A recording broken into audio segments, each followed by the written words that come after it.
is meant for the parents, yeah, the parents of year 6 to year 8, those who have recently given or in the last 1 or 2 years, their children have given the Learn Plus exam.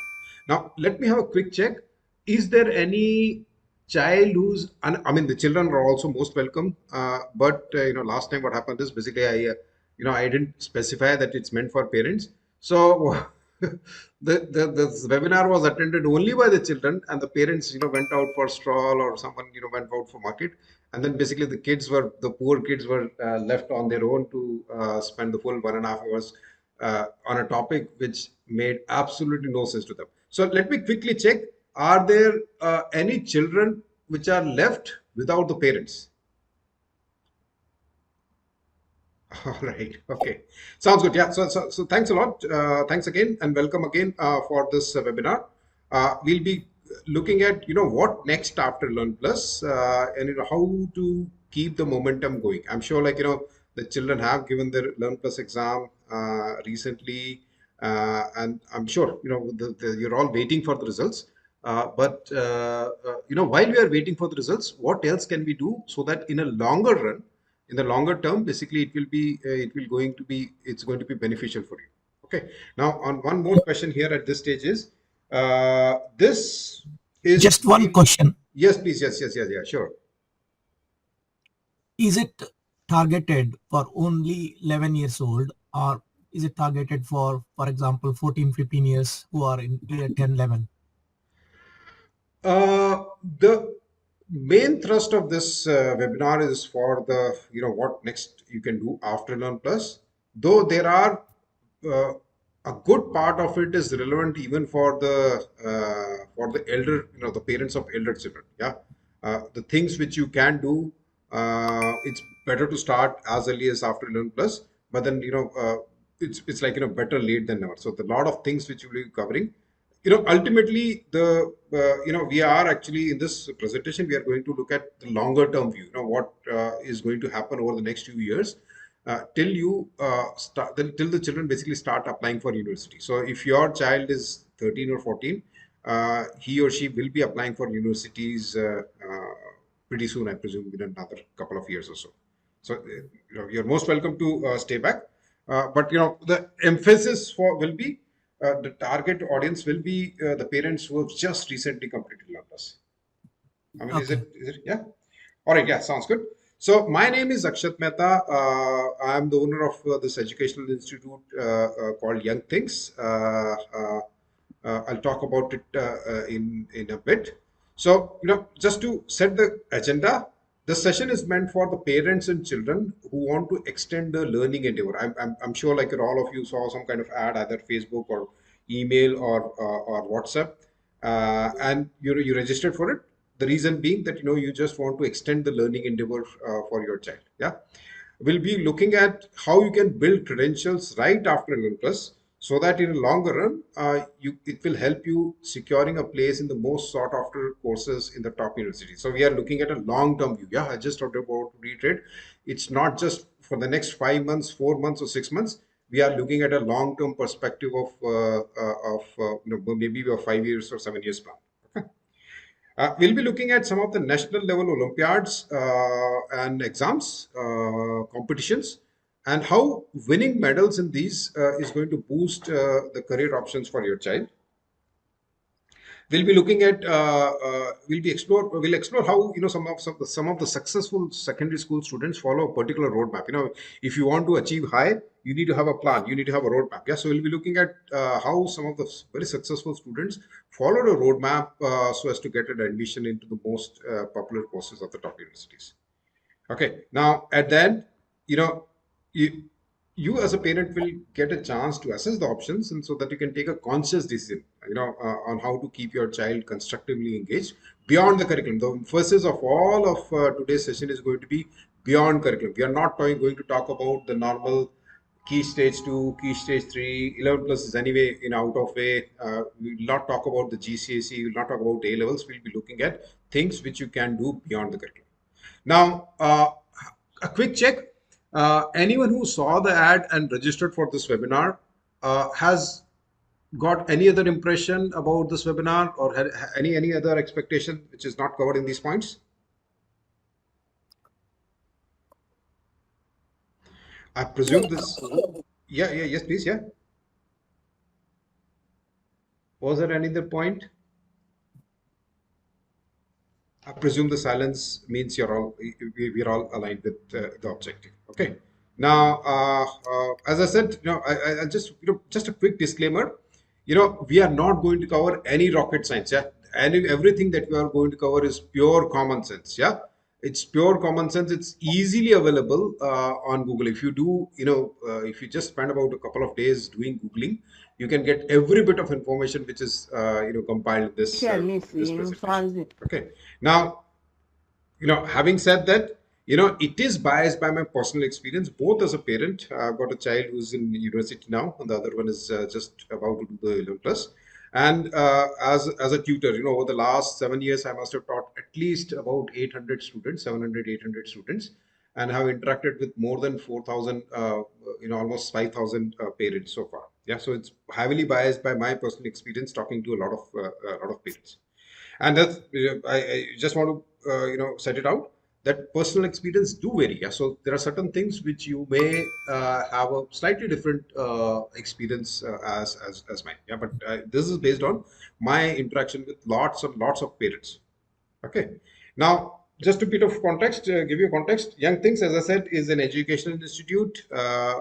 We have got a good success story. Last year, we had got 7 students who got into Cambridge or Oxford. Yeah, so some of them went for computer science, someone was for economics and management, one of them went for maths. 3 of them actually went for computer science in Cambridge University. One went for medicine. So, and again, like, there's one more for economics. Couple of them for economics. So, we have got a very good success story about university admission. We also have got lots and lots of students who qualified for the national level Olympiads. Yeah. So 54 of our students got qualified for UK Olympiads, UK Maths Olympiads. 25 got selected in Oxford Computing University Computing Challenge, and lots of other students for other Olympiads as well at national level. Now, when I say 54 or 25, just to put it into context, this number is greater than any of the top schools in UK. The best schools, be it Queen Elizabeth, Anita Barnett, St. Olave's, St. Paul's, City of London, Westminster, any of these schools do not boast of such a big number. Yeah, be it in UK Maths Olympiad or UCC, both all these exams are based on invitation only. You can't directly appear in it. It requires a certain level of skills and attainment before you get invited. Uh, One of our students, we had got quite a few students who were at their age level, the toppers in Oxford University Computing Challenge. One of them was, all these students were actually invited at Cambridge University. This exam is conducted by Oxford, and I know she was presented this Winner's Prize. One of our students won $10,000 USD worth scholarship for his participation for his research paper in junior water competition, which is conducted by United Nations. And he, along with his family, were invited at a function at Stockholm. Yeah, uh, quite a few students were national toppers in the CREST International Olympiad. One of our students recently, last year, including 3 of us basically over the last 5 years, won UK Arkwright Engineering Scholarship based on his submission of an artificial intelligence based solution for people who can't see, yeah, who have a visual disability. So, with this background, I'll just take you through a bit of a journey, post and plus. But at this stage, let me ask you. I think, I mean, one of the parents did say that his child is in is 14 years old. Let me have a quick look. Are there any parents whose children are below year five? Below year five? Anyone whose child is below year five? Yes, Okay, which year is he or she, if I may ask? he's in year 4, but I just want to know what's in the future. Okay, yeah, So that's I'm it. like, The early bird always, yeah, it's a good thing that you joined because it's good to have a holistic view, yeah, to have a long term view. Anyone whose child is in year 12 or above, 12 or above. I take it as no. So I I'm in presume year 12. year 12. Okay, all right. Yeah, sounds good. That's fine. I presume most of the joinees are in that range, year six, because all those who registered are just looking at the registration details. Most of the parents have got children in year six, year seven, year five. Okay. So what I'll do is basically I'll do quick, take you through a quick journey of post 11 plus days. So this is an educational journey of two child. We'll just compare the graph as they progress, across these years. Yeah, so the graph for both the children, basically, as they're preparing for 11 plus, the learning takes an upward curve. Yeah, which spikes up during this year from year 5 to year 6, when they are actually just on the verge of giving the 11 plus. The learning curves takes an uphill movement, because a lot of effort, a lot of energy goes into preparation for L1 plus. Now, at this stage, after the L1 plus, you have got a choice. Yeah, the choice is either you can go a bit slow because it has been a very taxing year, a very energy exhausting year. You can take a bit of break here. Yeah, or the other option is, because there is so much of momentum built up to this point, you may just want to continue the momentum. Yeah, just continue that curve. Yeah. Now, can anyone guess what is going to happen? Whether you choose this path or that path, what is going to happen over the 4 years, 5 years, 6 years down the line? I I presume your silence means that you may want to explore it further. The thing is, if you want to pursue this path, because 11 plus is a major milestone, and immediately after that there is no major. So the next milestone will come in year 11 when you're taking the GCSE exam. Yeah, that's a big major milestone in your educational journey.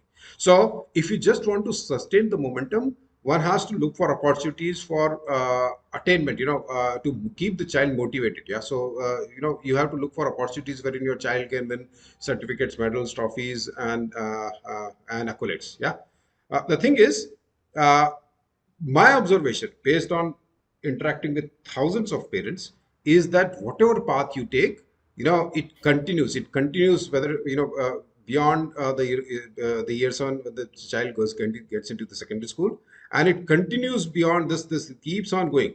The thing is, at this stage your child becomes a teenager, and so you, as a parent, your influence on the child becomes starts diminishing. Yeah, so whatever habit they've inculcated at this stage, that will continue beyond this age. It will be self-sustaining. As you may be aware of, there's a law in physics, which is law of inertia. It's the first law of motion by Newton. Yeah, which says that if you are in the state of motion, you'll continue to be in state of motion unless some external force is applied. Or if you're in a state of rest, you'll continue to be in the state of rest unless some external force is applied. So the same thing is applicable in these two graphs.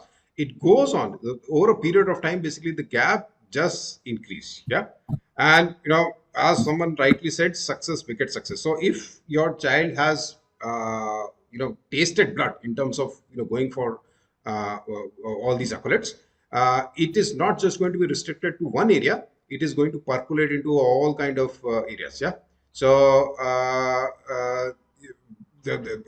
once you start, once the child basically starts getting a neck of winning these awards, the cupboards start filling in, the showcases start filling in. And who would not want a showcase full of all these accolades? But the thing is, does it really matter? In a longer term, when you're going for university application, which is the culmination of your entire schooling journey, ultimately, all this is leading up to which university and which course you're applying for. Does it really matter? This different? Does it matter? Yeah, that's what the question will be exploring. Now, I just want to put you into a hot seat of who wants to be a millionaire, and let me pose you a question. The question for £1 million is that now look at the wording of the question very carefully. Yeah, the question says, which of the following is the most important deciding factor for getting admission in the most in-demand graduation course in the top of the top universities? Yeah, so you are looking for the option which is the most important deciding factor which will determine whether you get most in-demand graduation course in the top universities or not. Okay, the options are 11 plus course, the grammar school or independent school or state school, whichever you got admission to. The third option is A-level grades, and the fourth one is what else you have done in life. Anyone wants to take a guess? Anyone wants to win £1 million here? Okay. Option D. Some of you are saying option D. Okay.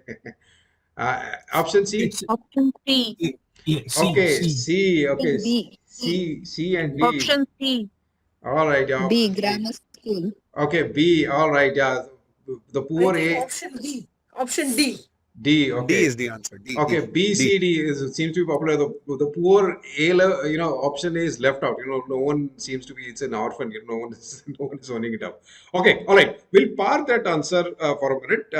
Hope all of you get £1 million, but I'm not sure if all of you will end up with the £1 million.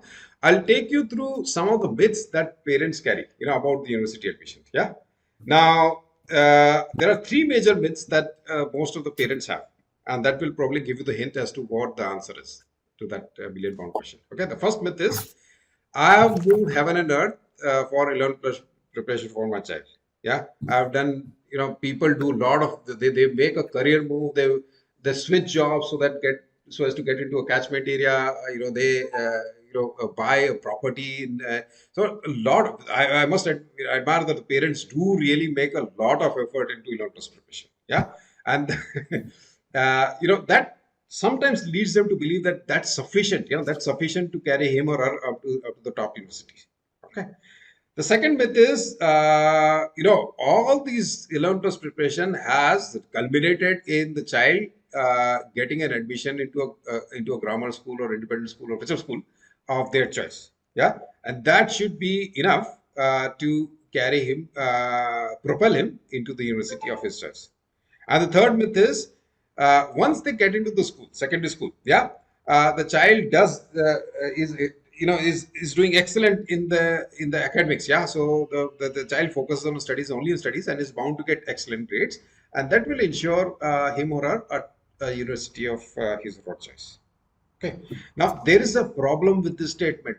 There's a word which is a bit problematic in this. Can someone identify what word is problematic in this entire sentence? Only. Yeah, the correct answer is sufficient. Yeah, sufficient. So these are all probably necessary conditions, but not sufficient. In fact, some of them are not even necessary. If you look at Oxford and Cambridge nowadays, they are consciously making decisions that they have to move away from grammar schools to state schools. They're not in a very big way, but in a significant way. You can actually see the number of intakes that Oxford and Cambridge are taking from state schools has gone up significantly. It has gone fivefold as compared to what it was about 10 years back. Yeah, so they're consciously making decision to move away. So some of these myths are real myths. These are all maybe necessary conditions, may not be even necessary conditions, but definitely they are not sufficient. Okay, so what the reason why they're not sufficient is, we'll just look at what the university process is. Now, some of you may be aware of the university admission process. Some of you may find it's too early. You've just gone through. Your child is just about 10 years old, and the university admissions process starts about 16 years. But it's a good idea just to know what the university admission process is. It may be changing over a year, or a few, over the next few years. But yeah, it is what it as presented here. Yeah. So the university criteria for offering a place to any candidate is, first of all, you have to have a very good grades. You have to have you have to have excellent grades in A levels. Yeah. That's the main criteria. And increasingly, the universities are not just relying on your A level grades; they are increasingly asking for your GCSE grades as well. Yeah. They're not revealing as to what they are doing with the GCSE grades, but you can make out. A level grades is not sufficient. They want to look at how your child has been performing at GCSE level as well. Related to it is UCAS points. Now, UCAS points is something which many of us are completely blindfolded. Anyone knows about what this UCAS points is? I think maybe one of you who's in year 12, you want to explore, elaborate what the UCAS points are? Okay, not a problem. In summary, UCAS points, you can say, is just the numeric representation of your grades. Yeah, the higher grades you get, the more UCAS points you have. Yeah, in summary. So in a way, basically these two are linked. Okay. In addition to it, there is a recommendation letter from the school which goes into the university admission process. There's a personal statement which you have to write about why, why do you deserve to be in such a course? What you have done so that you deserve a place in that course. Yeah, that's what your personal statement is. Now, there are a lot of entrance schools, universities are also conducting entrance exams. Now, this is again something which many of the parents are not aware of. There are a whole host of entrance exams depending on which stream you want to follow, be it maths aptitude test, maths admission test, or STEP exam, or test for mathematics at university admission, or for biomedical admission test, or JAMSET. And for law, basically, there are a couple of law tests as well. So there are a lot of thinking skill assessment as well, especially conducted by Oxford and Cambridge and UCL. Okay. Now, in addition to entrance exams, they have some of the universities have brought in interview as well. You have to go through not just the entrance exam, but you have to take an interview as well. The reason is, can someone guess as to why you have to go through all these things over and above your grades? Can someone guess why all this trouble? They want to ensure that you're passionate about the subject you chose. Okay, yeah, that's a very good reason. Yeah, that's indeed the reason. Any other reason? They want to see what else you have done in the life. Okay, yeah, right. Okay, that. In fact, like that's correct. But I'll take you one step further. Why do they want to see what else you have done in life? They want to see how can you multitask and how can you manage different things together. All Okay, right. that's why. Okay, yeah. How confident they are. All right, yeah, all of it is true. But I think one point which you have missed out, I'll probably come to that in a minute. Most of us as a parent basically are focused on grades and UCAS points. I've got good grades. My child is in good school. I'm sure the school will ensure that he or she will get a good A level grades, and that should be sufficient. Yeah. Now, what I'll do is basically I'll take you some of the statistics which are taken from Oxford. As I said, everything in this presentation is easily available. Yeah, you can do this Google right now. So these are the stats taken from Oxford University website for admission in 2020. Yeah. So it says that more than 23,000 people applied for about 3,300 undergraduate places. Yeah. So this undergrad 3,300 is basically across the stream, be it medicine, engineering, economics, finance, arts, everything put together. There are 3,300 places and there are 23 applicants. Now, when we say 23,000 applicants, the number of aspirants is even bigger. There may be maybe about 100,000 aspirants, out of which only 23,000 were allowed to apply. And out of those 23,000 applicants, only 3,300 seats were given. The ratio across the board for all the streams comes out to be 1:7. Likewise, this is a stats taken from the Cambridge University website. Again, if you see the number of successful candidates, number of those who were offered the seat as compared to the number of applicants, again, it turns out to be 1:7. Yeah. The ratio, again, I just want to highlight, this is the number of successful candidates to the number of applicants. The number of aspirants are manifold. Many of us basically do aspire, but we are not even eligible to apply for these universities. That's what they want to, they want to highlight. And that's where, because they have to make a choice of picking only 1 out of 7 students, they have to go for something beyond your A-level grades.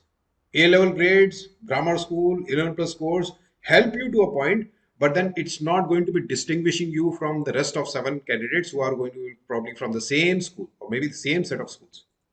Okay, and that's where they take that you have to go through all the pains of writing a personal statement, appearing in the entrance exams, doing an interview, all of it. Okay, now this 1:7 ratio is even steeper. Can someone make a guess if you want to get into a Cambridge University computer science? How many seats as compared to how many can someone make a guess as to what the ratio is for the number of successful candidates to number of applicants for a Cambridge University computer science, the most in demand course? across all UK universities. 25:1. 25:1. Well, it's close. It's close. 1:50 is close. Yeah. So 1:50 and 1:25. It's somewhere in. It's 1:41 as of couple of years back when I checked. So 41 applicants apply. Maybe about 200 aspirants were aspiring for it. Only 21. Only out of after that, only about 41 were allowed to apply, and out of 41, they had to pick only one. That's the level of competition that we are looking at. Okay, so to come back, most of us are mostly focused on grades and UCAS, but as I said, this is not going to be. It is indeed important. You need to have a grade. You need to have a certain grade so that you can apply. You can be an applicant. But beyond a point, your grades are not going to matter. Yeah, you need to look for. They have to look for what else you have done in your life, so that you can stand out from those remaining 40 odd candidates, and you can be offered the place. And that's where the personal statement, which is a statement of why do you want to do this course, what you have done in life so as to deserve that course, and how this course is going to be helpful in achieving what you want to do in life. That's what the personal statement is. It's a very short document. You have only 4,000 characters, not even words. 4,000 characters is just about 850 odd words. In 850 words, you have to write this entire thing so as to impress upon the evaluator so that they can offer you a place. Okay. Of course, entrance exams and interview do matter, but it's not for all the streams. It's not there for all the universities. Even Oxford and Cambridge, they don't conduct entrance exams and interview for every possible stream. There are certain streams in which you can, in which case basically these two are not applicable. And that's where the answer to this question is indeed option D. Yeah. So what else you have done in life is going to be the most important deciding factor if you want to get into the most in-demand graduation course in the top of the top universities. At this point, are you okay so far with the flow? I mean, whatever I'm talking, is it making some sort of sense? Yeah. Keep going. All right. Okay. So now, and that's where the habit that you inculcate at this stage, after Learn Plus, when there is a lull period. I must say, when I say lull period, I have in the some of the previous sessions, I was challenged heavily by the parents because key stage 2 exam is also down the line, just about a couple of months. It's also a big thing. They are also going through a lot of cultural change. They'll be leaving their friends, the teachers with whom they have worked for last 4 or 5 years. They are going through a lot of turmoil themselves. So having said it, considering all of it, it is indeed a lull period, because once they move into secondary schools, they are going to get a cultural shock, new friends, new environment, new teachers. A lot of the most important, the most common complaint that I get from the parents of year 7 and year 8 is, oh, I can't join your course because there is so much of homework. Yes, my child has been so unused to this level of homework that all of a sudden he's really stressed out. Yeah. So the things are going to change, I must say. Once you get into grammar school, things are going to get busy. Yeah. So whatever habit you have inculcated at this stage, that's going to carry weight. Yeah. All these achievements are going to be important when you write your personal statement. How do you write your personal statement? Personal statement, as I said, is what else you have done in your life so that you deserve to be, to get a place in the university of your choice. Okay. So it's in the personal statement, you're not supposed to write anything academic. You're not supposed to write your grades, because that will be a complete waste of your words. Yeah, you have got only 4,000 characters. Grade go as a separate stream. In personal statement, it's all about what extra you have done in your life beyond the curriculum achievements. You don't mention any curriculum achievements. If you've got any work experience, then it goes here. Now, when I say work experience, it doesn't, if your child has just done 11 plus, you can't expect him or her to start doing the work experience, getting the work experience. It will come at a later date. But I just want to highlight, for the work experience, it has to be relevant. Yeah. So for example, if your child wants to pursue medicine, yeah, a relevant experience will be that he or she has shadowed a doctor in a surgery, or worked as a volunteer in a hospital. Yeah, just so that he or she is used to the kind of a life that the doctors and surgeons are going to have. Okay, an irrelevant experience will be that I want to get into medicine, but I have pursued. I worked in an IT company. My dad basically put me into an IT giant, and I worked there for a couple of months working on a coding project. That's not a relevant experience. Yeah, that may be relevant experience if you want to get into computer science, but it's not relevant for medicine. Okay, so the work experience has to be relevant.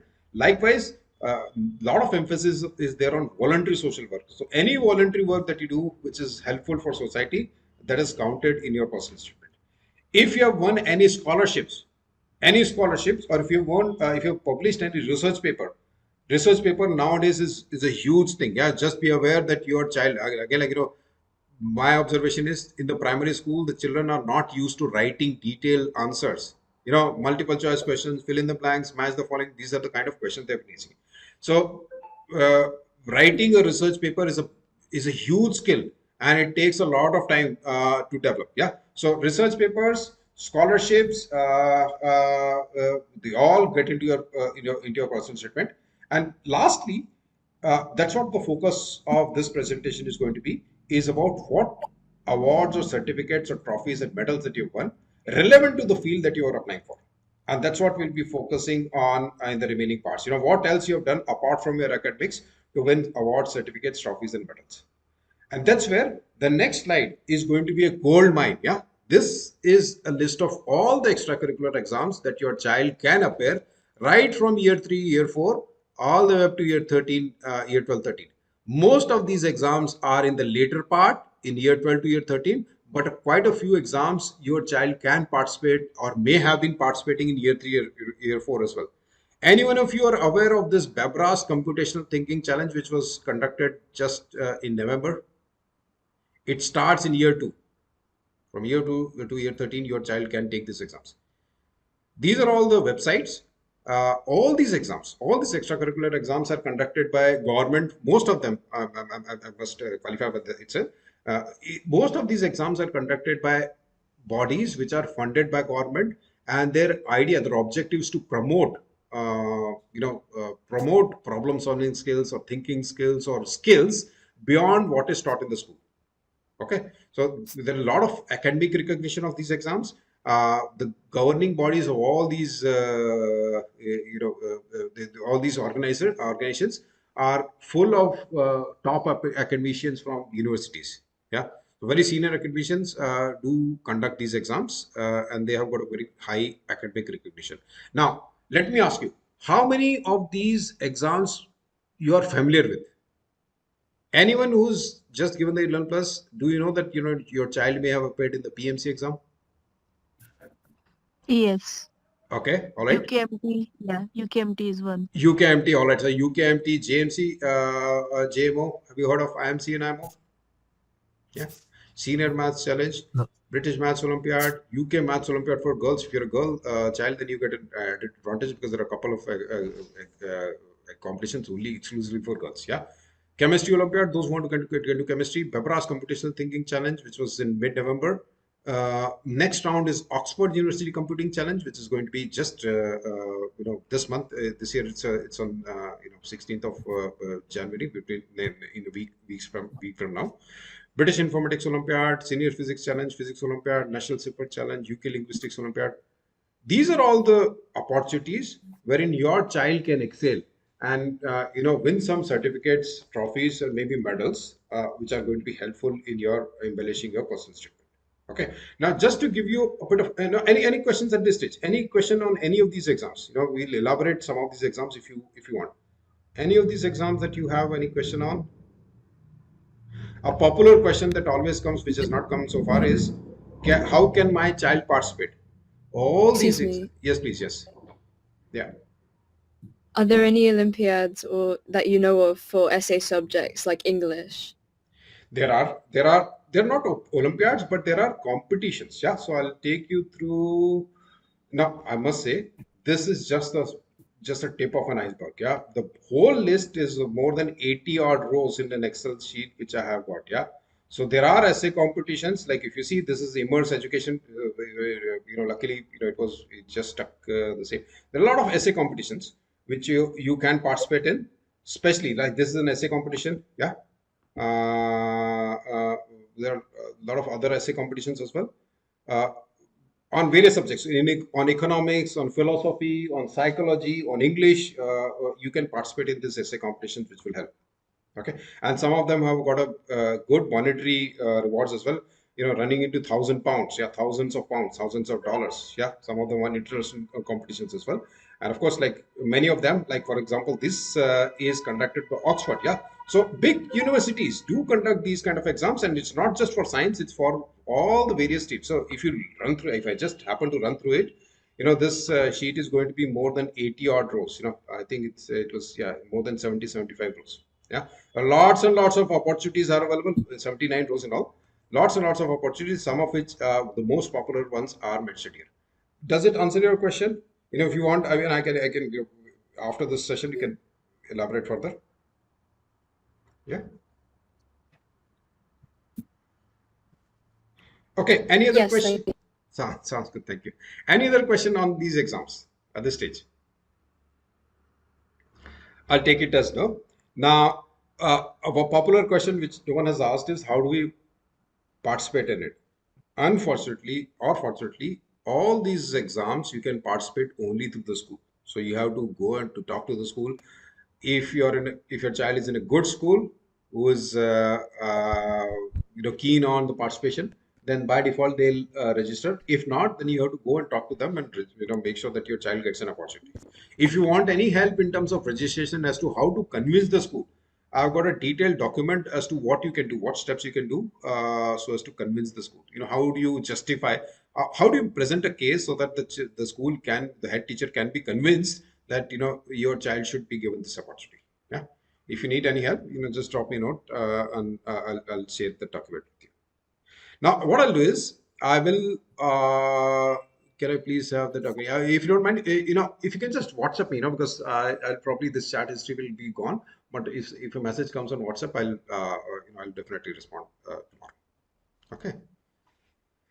Okay, so just to elaborate, I'll just take one of these exams, which is the most among all these, the most popular of it is this Junior Maths Challenge. Yeah, so Junior Maths Challenge, just to illustrate in numbers, the UK population at the moment is roughly about 65 million. Yeah, which means if we assume that the average age of a individual is 65 years, every year there is in every year group there is 1 million population. And so year 6, 7 and 8, which is the junior group, is comprising of 3 million students. Yeah. So there are 3 million students who are eligible to appear in the Junior Maths Challenge exam. Now, out of these 3 million, only about 13%, only 0.4 million. 0.4 million, by the way, is not a small number. Yeah, 400,000 is a huge number. 400,000 students appear in this exam, which, just to give you a numeric perspective, is almost 4 times the number of students who take the 11 plus exam. 11 plus exam is taken by 100,000 for 15,000 places in grammar schools. And this exam is taken by 400,000 students across year 6, 7, and 8. Yeah. So it's a bit surprising that many of the parents are not even aware that their child is taking this JMC exam, though it's such a popular exam. Okay. Now the key thing is UKMT gives a lot of certificates. There are a lot of encouraging certificates they give based on your scores. Now the key is to qualify for the next round for Maths Olympiad. Now Maths Olympiad is only Junior Maths Olympiad is only by invitation. You can't directly appear in it. It's only by the invitation. Only the top 1,500 across the UK from 400,000 get invitation to appear in the Olympiad. Okay, which is just about 0.04%. Just to give you a context of 1,500, say for example, in UK there are in England, across UK there are 100 big cities. Each city is going to contribute on an average just 15 students. So for example, if you're in a mid-sized city like Sutton or Slough or Reading or maybe Birmingham, in your entire city, only about 15 students are going to qualify for Olympiad, for Junior Maths Olympiad. Okay. Now, out of those 1,500, the top 200 are going to be medal winners. So in Olympiad, you actually vie for physical medals, gold, silver, and bronze. Yeah. So 200 will get medal, 30 gold, 60 silver and about 110 bronze medals. So if you have to be a gold medal, you have to be in the top 30, and that 30 is 0.001% of the total age population. Okay, only about 10 in a million students in that age range is going to be an Olympiad gold medalist. Now, if you go back to the same thing is what we did studied for the JMC and JMO. The same thing goes for the intermediate maths challenge and intermediate maths Olympiad, senior maths challenge, British maths Olympiad. Now, this is the maths world. Parallel to it is the computing world, wherein there's a Babras computational thinking challenge in the junior, intermediate, senior, and elite category. And then the toppers are selected for the Oxford University Computing Challenge, which is conducted by Oxford. It is sponsored by big IT giants, and the prize distribution is done by Cambridge. So that's a kind of level of recognition that you have for OUCC exam. Okay. Now, coming back to the admission process, if you are talking of these numbers, yeah, and so for example, if you are one of those 23,000 candidates who are applying for, say for example, for Oxford University, and all the candidates who are applying by the virtue of having multiple A stars in your A-level grades, yeah. So there is no way to distinguish the children based on their A-level grades. So then they look into the personal statement, and in the personal statement, if somewhere in the paragraph you've written that he or she is has won UK Maths Olympiad gold medal, or maybe silver medal, or even if not silver medal, just participated in it. There's absolutely no way that this statement can be ignored. There's so much of evidence of it that this statement will not be ignored at all. Just to give you some evidence, again, all this information I've taken from from Google. Here are some of the cases. Yeah, so this is the personal statement of someone who got successful into Oxford. In the very second paragraph, again, as I said, personal statement is very brief, about 800 words. You can't mince words there. In the very second paragraph, he's coming to the point that my claim to this seat is my performance in the UKMT Olympiads. Yeah, I won this medal. I participated in that. I was also invited for a summer school. Based on the participation in these exams, you may actually end up getting invited to a summer school like Oxford, Leeds, Cambridge. These universities, they conduct some summer schools for the best top performers, wherein they are invited in year 10 or year 9 for a residential camp at these universities, wherein they are taught the subjects by the top professors in that field. Okay, and they get to visit all the departments, and there's an official tour which is conducted for them. That's again based on the participation in these kind of exams. So this is something which is very highly worth mentionable in the personal statement. Now, this is taken from Enrich, is basically University of Cambridge website page, wherein it's basically for it's basically a list of tips that they give for the interview. If you are coming to us for interview, this is how you have to be prepared. Yeah. The interviews conducted by these top universities are not typical HR interviews. They're not going to tell you. They're not going to ask you, things about the typical HR stuff that we, answer in your job interview. They are very transactional. They'll be giving you a problem, and they'll see how you solve it. So 3 of them will be actually watching you as you're solving the problem. So they want to see what your thought process is and how you think through a particular problem. All these problems are taken from one of the UKMT exams. Yeah, very clearly mentioned on their website. You can see, if you are coming to us, make sure that you're preparing yourself with the UKMT Olympiad or challenge questions, because that's what we'd be asking. Okay, this is the personal statement of someone who got into Imperial. Again, in the second paragraph, he's mentioning about his achievements in these Olympiads. Now, just for the sake of brevity of time, I'm just focusing on the maths Olympiad stream. Only the JMC and JMO. The same thing is applicable for a biology Olympiad, for a physics Olympiad. If you want to get into medicine, then biology Olympiad. If you want to get into engineering, then the physics Olympiad. So the same thing is applicable there. Now, this is an extract from this is an experience shared by one of the candidates who was unfortunately unsuccessful in the interview. And look what he's saying in the hindsight. In the hindsight, if I have to give an advice to other students, my final thoughts are that if you are going for an interview, just make sure that you thoroughly prepare based on the papers by solving the past papers for the UKMT Olympiad and challenges. Okay. Now, again, the final thoughts here, and that the advice in the hindsight. If I have to give another chance, I'll go myself, prepare myself with this kind of questions, and then go into the interview. Okay, I can go on and on. There is a huge list. This is slightly a different thing. Again, like it's a story about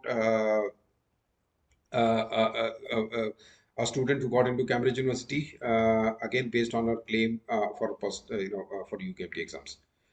This is a girl child who got into Trinity College, Cambridge University, again based on her performance in the Maths Olympiad for girls. As I said, if you are a girl, then you get an added advantage because you can appear in the UKMOG exam. And the same thing, as I said, we just focus on the math stream. The same story is there for the computing stream. The same story is there for the physics stream and the biology stream as well. At this stage, any other question on any of these exams? So I just have a question. Yes, please. Yeah. Can you hear me? Yeah. Okay. Okay. So my question is that you have given us quite a diverse range of Olympiads, which range from maths to physics to philosophy even. So at this age where kids are 10 or 11-year-old and they're just in year 6 and going on to year 7 in grammar school, how can they decide which stream they want to go to? Is there sort of an aptitude test where they can take that test, or the parents, some guide for parents where they can decide which way their child is more inclined towards? Because they may be interested in maths at this stage, but further down the line, they will be interested in philosophy. Right. So what's the use of that UK Maths Olympiad if they want to do philosophy or medicine in the future? Right. I think in a way that question is addressed by the fact that the density of these exams are mostly in year 12, 13. Yeah. By the time your child has matured enough, and you as a parent, along with the child, along with the counselors in the school, have decided as to which team he or she is going to. Because at GCSE level, you have to choose subjects. Yeah, and again after GCSE, you have to choose only 4 subjects. So by that time, when you go into year 12 and 13, you are pretty much clear as to which 4 subjects you are going to choose. And if you are inclined towards philosophy, the philosophy Olympiad, if you see, where exactly is it? I think it's missing there. It was somewhere there. I think it was in the previous slide, and I just took it out. So Second last. second last, yeah. No. Philosophy, I've just given an example because they are such polar opposites. I know. And physics are completely polar opposite to philosophy. Yeah. But I think you have answered the question that these are mostly heavily sort of year 12, year 11 onwards, while my child is currently in year 6. So we are talking 6 years from now, what Olympiad my child is going to do. So, okay. Yeah. I think you've partly answered the question. Thank you. I partly answered. The other part is, if you see, the most influential subject, I must say, whether we personally like it or not, is going to be maths, and increasingly in future is going to be computing. I'll come to the roadmaps in a bit. The things are really looking very scary there. Yeah. Maths and computing are the 2 streams which start early, because even sciences, physics, chemistry, and biology, they start evolving only after year 9. Till then, there is a combined science, which also includes ecology and geology. All of it is clubbed together into science. So science as a stream does not start till year 10. The maths as a stream, they start very early, and it's the most influential stream. And again, increasingly the computing stream, which starts as early as year 2. Yeah, Weber's computational thinking challenge starts in year 2. So these are the 2 streams which start early. So by default, if you look at maths, if you want to get into say engineering, or if you want to get into computing, or if you want to get into economics, finance, yeah, all these streams, statistics, yeah, data science, all these are related to maths. So basically, that's why it's a good idea just to participate, because at this age, you can't decide. As I rightly said, if your child is in year 6, he or she may not be even knowing what data science is. But data science is going to be influenced by what you do in your maths or maybe in computing. So that's why it's a good idea to participate. And again, some of these, the more exams you participate, the more chances you have to win accolades. The more embellished your personal statement is going to be, and the more confidence you're going to get. So when I say JMC, the junior group, the junior maths challenge is given by year 6 to year 8. Even year 6 can participate. Yeah. Now, the Olympiad only 0.3% gets selected. Most of them, most of that 0.3%, almost 85 out of 100 are going to be year 8 student. Doesn't mean that you start doing the JMC from year 8. You have to start preparing for it from year 6, so that by the time he comes to year 7, he has got a couple of years of experience. And if he just misses the qualification for Olympiad, then he has got one more chance in year 8 to qualify. So that's why when I say this age range, the sooner you start, the early bird, as I said, early bird always catches the ball. Yeah.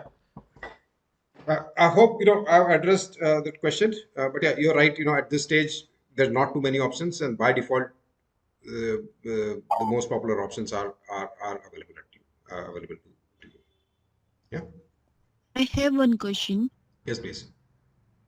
Do they all the exams child can appear through the school, Yeah, that's or we can chase it by ourselves also, or how we keep practicing it? As you said, that child can start early for these exams.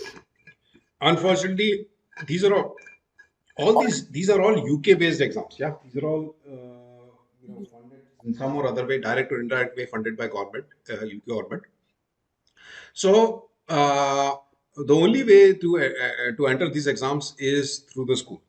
There is a reason for it as well, because the organizing bodies are all very senior professors. Their day bread and butter is not to conduct these exams. Their main job is to do research. Their main job is to do to teach in universities. Yeah, so they can't, if 400,000 parents apply for a JMC exam, they are not going to sit there and answer every single question. Oh, my login is not working, or I paid for this, but I have not got my access. They are not equipped to handle it. So that's why the registration process they've delegated to the schools. So the schools do all the sort of donkey work on their behalf, and they conduct the exam. So registration is only through schools. So is that so if the child's school is not registered for say FMC or Junior Challenge, so is there any other like third party body like organization or anything that is registered with them and we can go through them? Because my child's school is not registered with them. So what if how do I enroll my child in that case? Yeah, so there are two parts of that answer. One part I mentioned to one of the parents earlier is that if you want any help in terms of how do we convince the school, I can give you a good justification which you can pass it on. See, basically, I'll just give you an overview what the justification is. See, it's not just the child who's going to benefit. Even the school, there is a benefit for school as well. Now, first of all, most of these exams are they're not very expensive. It comes to about less than £1 or less than £2 per student. So for example, if there are 200 students, it's just going to be it's going to be in hundreds, not in thousands or millions, for the fees for this exam. Second thing is, it's a good exposure to the students of the school to participate at a national level. And if someone wins a medal, so for example, if someone wins a bronze medal in Junior Maths Olympiad, it's not just his or her achievement. It's something which reflects on the school as well. So many of the schools, they publish on their brochures, on their websites, even on their brochure which goes out to the prospective parents, on the prospectus, they publish that the last year we had a couple of these champions, a couple of prize winners. One of them won a $10,000 award. So you have to justify it in such a way that's a win-win for the schools, so that they can be encouraged. So I can say the other thing is, it's an opportunity thing. Opportunity, I'm sure all of you will agree, is a big word, is a very heavy word, at least in UK. Yeah. The moment you say that 400,000 students across UK are given that opportunity, why should my child be denied that opportunity? There's not much that the head teacher can argue against. So you have to pose it in such a way. If you want any help, I can send you that document. The second part of this answer is, these bodies want you to take this registration through a school. Need not be your own school. So for example, if you're in year 6 and your primary school is not registered for Junior Maths Challenge, you know that you've got an admission into the next grammar school. You can always approach and go to the grammar school in which your child is going to be in year 7, and say that if you are anyway conducting it for your student, why don't you include my son or daughter as well, because he or she is going to join you anyway. So if he prepares now, it will be, he may actually end up winning something big for your school. So those kind of things can be done. It's not mandated that it should be from your own school. But having said that, it's going to be an uphill task. It's not easy to convince another school. They'll ask, why are you coming to us? Why don't you talk to your school? It's so basically there's a bit of effort required, but then that's an area which unfortunately neither me nor you can help. It's something which will be there for quite some time. Uh, I have not answered it to the satisfaction, but that's the way it is. Yeah. My question's answer is still remaining. I just asked you how the early bird can start preparing for Okay. the Junior Math Olympiad in year 6. My child is in year 6. Like that Okay. exam is in year 7 to 8. Yes. So if you want, I'll come to that in the end. We run. See, basically, we are the only providers who cater to every single these exams. So any exam that you want to prepare for, we have got a course, either one-to-one or a batch course. In fact, like on Monday, we are starting a new batch for the JMC as well as for JMO. Yeah. Okay. What about the higher year group? Yeah. Is Yeah. it year 9, you have a one-to-ones for them, is it? Yeah. So we have got courses for batch courses for the JMC, JMO, IMC, and IMO. Yeah. We do one-to-one for SMC and BMO. For UK Maths Olympiad for girls, depending on the numbers, we either run a batch course in the summer or we do one-to-one, because most of the parents come to us after the schools have started and there's just 1 month left. So we have to run one-to-one for them. We don't have anything for the Chemistry Olympiad yet because we haven't got any requests so far. We have got batch and one-to-one for both BEBRAS and OUCC across the age group from year 2 to year 13. We have got one-to-one classes for British Informatics Olympiad, similarly for Um, SPC. So all these basically we have I covered. have a question. Yeah, Are these classes online or face to face? they are live online classes, just like this webinar.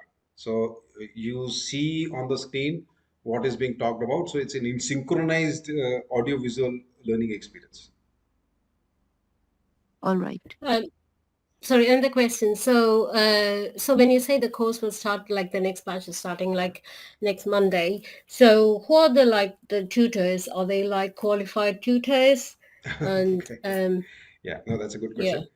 I mean, it will be myself. If you're talking of the course which is starting for JMC, it will be myself. I've been running this course for last 7 years. In fact, like we're the only providers who cater for the JMC and JMO. I'll take you through the achievements. 54 students last year qualified for JMO, which is larger than any other school in top universities. Yeah, but then we have got other students, other teachers as well. In fact, like my company has got a team of 52 tutors at the So moment. what do you mean like by qualified? So what do you mean by like qualified? Like are they winners or like what do you mean by qualified? So from JMC, out of 400,000, only 1,500 qualify for JMO. And those 1,500 students are out of those 1,500, 54 were from our institute. And everyone who qualifies gets something or else. So out of those 54, about 16 of them won some medal, either gold, silver, or bronze, and the rest of them they got some kind of prize or distinction. So anyone who qualifies for Olympiad is a big achievement in that sense. Okay. So this is like how long the course will run? So the new batch, you said the new batch is starting from Monday. So how long this course is going to run? Yeah, I mean, if you can just park that question, because I'll come to that. We'll discuss about the course in a bit more detail. It may Yeah. or may not be interest of others, so they may want to just drop off at that point. But I'll definitely answer it. Yeah, I'll just answer that question. I mean, we would when you cover the course, Akshata, can you also cover how much of homework is it for parents? Like How 11 much plus, homework for parents? Yeah, I mean, apart from just encouraging the children to keep the momentum going, there's not much of homework. When I say encourage, some of these exams are tough. The children do, everyone who joins this course at some point feels a bit overwhelmed. So all that I expect from the parent is just to support the child. It's going to be tough, especially if you are preparing for JM or IMO. It's a very tough exam, I must say, because you're talking about 15 students from across your city. It's going to be a very, very tough exam. But yeah, beyond it, I mean, see, the class is only once in a week, right? But rest of the days, as parents, should we spend like an hour with them or?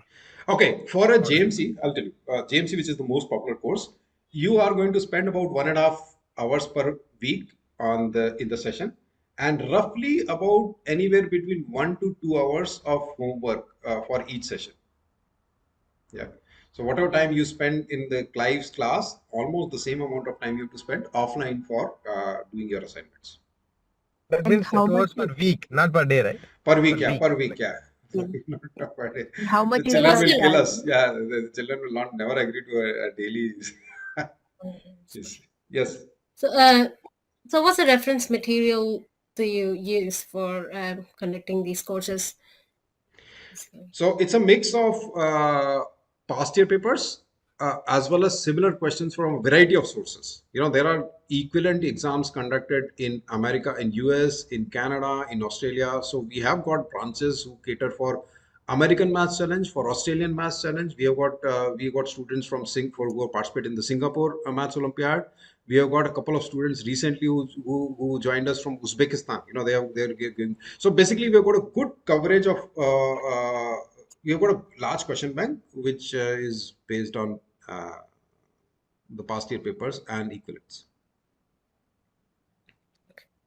and how much is the fees for this? Yeah, any course related questions, if you don't mind, if you could just park it, because we'll come to that, in a structured way. I'll answer all these questions related to the course in a bit. Akshat, so yeah, sure. So let's say if we join them in JMC, if a year 6 kid joins in JMC, so the Maths Olympiad syllabus will indirectly cover their year 7, year 8 maths, or this is a completely different stream? A subset of it. A subset of it. So basically, the thing with this JMC, JMO is they are all problem based. So they'll not ask you a theoretical question. The theoretical question is, if I give you a system of equation, x plus y is equal to 8 and x minus y is equal to 5, tell me the value of x and y. That's a theoretical question. A problem is a scenario. Like for example, two friends, there are two siblings who go to market, and they buy both apple and oranges. So the elder one basically buys 3 kgs of apple and 5 kgs of oranges, and that amounts to 5.60 pence. The younger one bought 2 kgs of this and 1 kg of that, and which amounts to 3.30. So tell me what was the per cost. So that's a problem rather than just a simple theoretical question. So basically, not everything which is going to be covered in year 7 or year 8 curriculum can be translated into a problem. A good part of it will be theoretical. So they are only focusing on certain topics from which basically they can give you a real life problems. Just one more question. JMC and JMO, what is the difference? Why there are two? Same thing with the IMC and IMO. Are they just different providers, or why there are two different things? So they are all conducted by UK Maths Trust. All these exams are conducted by UK Maths Trust. The JMC and IMC challenge exam, because it's open to all, there's no prerequisite for it. They are slightly simpler. Yeah. So the challenge exam is all multiple choice. You've got 60 minutes, 25 questions. Each question has got 5 options. Only one of the 5 options is correct. There's a bit of negative marking there, but pretty straightforward. You're spending about 1.5 to 2 minutes per question. The Olympiad exam is a written solution exam. So you are given 6 questions which you have to solve in 120 minutes, which means on an average, you're spending 20 minutes per question. 2 minutes per question for challenge, 20 minutes per question for Olympiad. That's the kind of depth that they ask you. So basically, there you have to write a detailed solution and you have to explain. So basically, the evaluators will be looking at what your thought process is behind solving that problem and how well you can express those thoughts on paper in a written solution. So different skills, different level of depth, same topics. The topics are going to be the same. What is taught in year 6, year 7, a subset of it. But then the depth is going to be, and again, like Olympiad is more descriptive, and then the challenge is more kind of challenging. In 1 or 2 minutes, you need to answer. Yes, yeah, multiple choice. Okay. Thank you. Yeah. JMC is not, is it a prerequisite for JMO or these are two independent? No, the only way to appear in the JMO is the JMC. So I think Okay, so JMC is a prerequisite for JMO. yes, yeah. The toppers, only the top 0.4%, 0.3% of the JMC get invitation. JMO is only by invitation. Similarly, OUCC is I only by have, invitation. Yes, please, yeah. If you allow me, Akshat, I will ask a slightly philosophical question. If you push a kid to go for this, you said 54 of your students got qualified to JMO, right? Yeah. So my question is, if I push my kid for this, for some reason he's not qualified, do they get dejected or do they get confident that because they have put in effort and they at least improved on maths? Typically, what you have seen with other kids. So there are two answers to it. First of all, What we don't want is, just to cut you one small thing, what we don't want them is, if they lose this and they lose confidence in maths forever.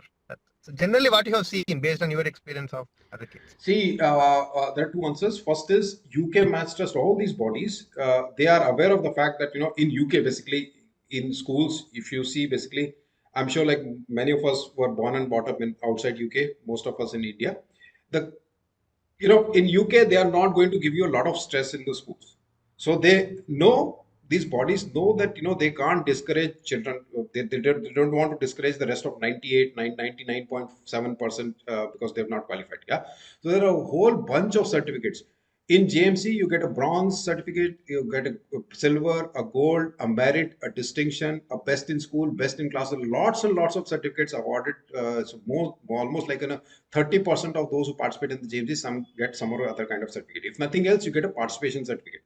Second thing is, in my course, we do a performance. We always have a performance tracker.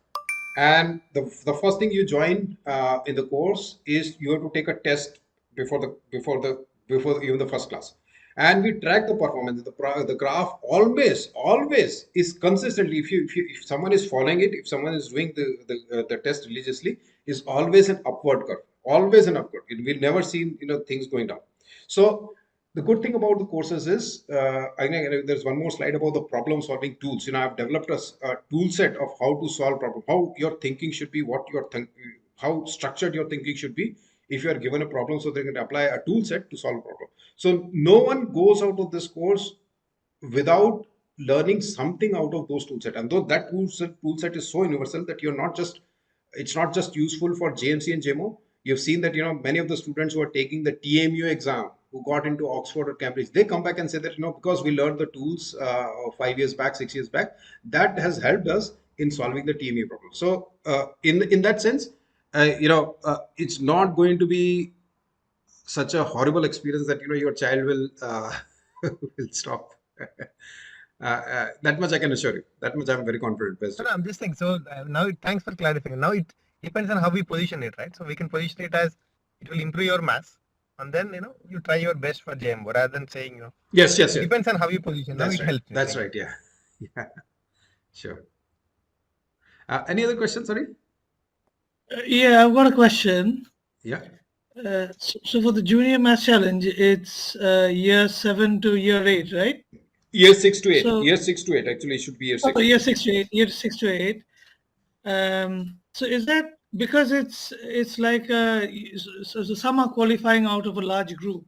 Is it age adjusted as well? Because obviously year 8 is going to be much better off than someone in year 6. That's true. That's very true, actually. Out of the 1,500 students who qualify for Olympiad, almost 85% are from year 8. Because they've got 1 or maybe 2 years of experience giving this exam and 2 years of their school syllabus as well, which gives them much more maturity, much more experience, much more skills to solve these problems. But having said that, it's not that they started preparing for these exams in year 8 and then suddenly they on fine day they qualified. They started most of them, they start the preparation as early, maybe in year 6. In fact, there are a couple of schools which I know, St. Paul's, for example, both St. Paul's Girls and City of London, they make sure that even their year 5 students take this JMC exam. So the sooner you start, the better you get, and then you can qualify. But having said that, we always, every year we get some students who is in year 6 and who qualify for Olympiad. Last year also we got someone who got a silver medal eventually in Olympiad. Okay, thank you. Yeah. Any more questions on any of these?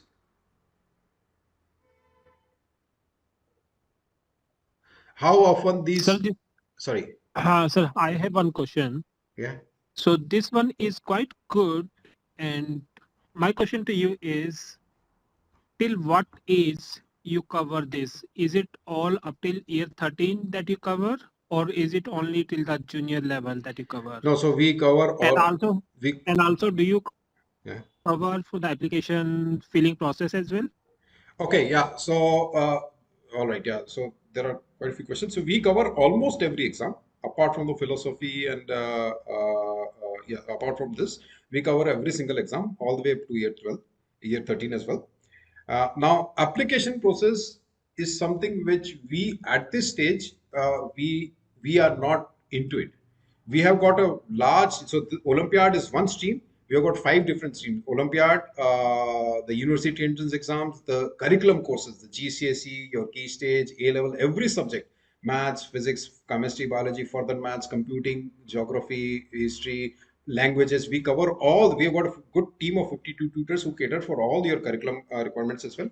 The fourth stream is your programming, so Python. So we have got a whole bunch of probably we have got the largest number of offerings in by any educational provider in UK. It's not officially counted, but then I'm very confident about it. So in that sense, we cover all the way up to year 13, except the writing of the personal statement, which we don't at this stage. We are not offering it yet. What is Sir, the thank you, sir. frequency of the exams? Sorry. Is it once in a year all these exams happen? Yes, they're all once in a year. So I think in the previous slide there was dates as well. I mentioned somewhere the dates as well. Yeah, it's all once in a year. Yeah, here in this slide basically you'll see the dates as well. It's all once. So do they happen across UK or do we need to come to London? No, across UK. It's all through the school. So you have to, and in fact, like a post-COVID, many of these first-level exams are, because they are multiple choice, they moved to online mode. So you can sit in your home and take these exams, a BEBRAS or a PMC or a JMC, those kind of exams, or IMC, you can take this at your home. But the Olympiad exams are all at the school. Yeah. Thank you. Okay, so I know I've parked a few questions about the courses. I'll answer that in a bit. So just to highlight, now the thing is, they are all registered by the school, but school is not going to do a lot of drum beating about it. The reason why I asked is the question as to how many of you are aware of these exams, and we got very few answers, is because your child actually may have participated in the BEBRAS or PMC or in the FMC or JMC, and you may not be even aware. In fact, like when my elder one, I came to know about this exam only after when he had taken this exam, and end of year we were all invited and he was called on stage and he won some certificates. At that time I realized that there are all such exams, and then basically I did a Google and found there's a whole gold mine of things. Most of the schools, they'll register, but they'll not do, for all right or wrong reasons, their focus is on finishing the curriculum. Their focus is GCSE. My school should get good grades in GCSE. My school should get good grades in A level. That's what they are focused on. They'll give you an opportunity, but they're not going to prepare you. They're not going to give you, typically the parents get to know about it just a couple of days in advance. Like on Thursday this week, can you please make sure that your child comes with a couple of sharpened pencils because he has to take this exam. That's a typical messaging that comes from the school. I did a research on almost like 80 top schools. There's only one school in UK who has actually formally published the list of all these exams that they encourage the child to participate in on their website. I'll not name the school. It's one of the top independent schools. Last year, it sent 44 students to all these top universities. There's a direct relationship between the performance of the students and the way the school encourages it to participate in all these exams. Okay. Now, these Olympiads, a lot of big names, a lot of top universities you'll find who are behind running these exams. You'll find some IT giants who do the BEBRAS and OUCC as well. You'll find all the Royal Societies, Royal Society of Biology, Royal Society of Chemistry, all these big names, academically recognized institutes, the IT giants, all these are behind running. This is just one page. There are, if it runs into 3 or 4, if you just put on all the logos, it's going to run in 3 or 4 pages. Now, I'll just summarize in a very brief. Why participation in the Olympiad is very important. First of all, I'll not go through all these points. I'll just mention 2 or 3. First is the Olympiad exams are the toughest exams that a particular child in his or her age can give. So, if you are preparing for it, that naturally it means that your child having selected for it or preparing for it is way above the average. Yeah, as you prepare for these exams, you're naturally enhancing the depth and understanding of the knowledge of your subjects. Eventually, it's going to help, be it in GCSE or in A levels or in university entrance exams or interviews. It's going to be helpful. As I said, there are lots of instances available when the university interviews are primarily based on the questions picked up from these Olympiad exams. Now, the third point is it's funny actually, but at the same time, it's very true. One of my student actually shared this experience when she was taking the interview, when she was appearing in the interview, and she mentioned that one of her achievements is that she did well in this British Informatics Olympiad. Well, the interviewed, suddenly there was a spark in the interviews. And did you know what? The paper for it was set up by me. So there is because these exams are conducted by bodies which are full of top academicians. There's I would say it's a bit of subjective preference for those who are, there's a bit of ownership, there's a bit of bonding between those who are conducting the interview and those who do well in these exams, because they are naturally inclined towards this is something very subjective, but yeah, people have experienced this. Okay. So any questions on any of this part before I come to answering some of the questions about the courses? We'll talk about the young things of my company in a bit. I presume the silence means we can move on. Not really. Thank you. It was very informative. Sure. Thank you.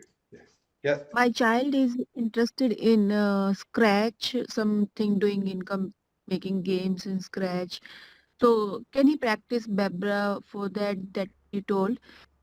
Is it also by the school, and how we can try it out? Yeah, Bebras is through the school. It will be in November next year. So if you want to register, drop me a note and I'll share you a document which you can use. It also includes a draft email, which is so convincing that, in all probability, that should be sufficient for you to convince. Otherwise, there are a lot of tips in the document which you can follow. Like, for example, instead of approaching the school directly as an individual, approach it through the parents forum, parents group. There are parents representative now who have got a lot of say in the way school is managed. If it comes via them, if the recommendations come via them, the school normally don't reject it. So there are a lot of ways wherein you can influence the school. I'll share you the document. Just drop me. Yeah, thank you.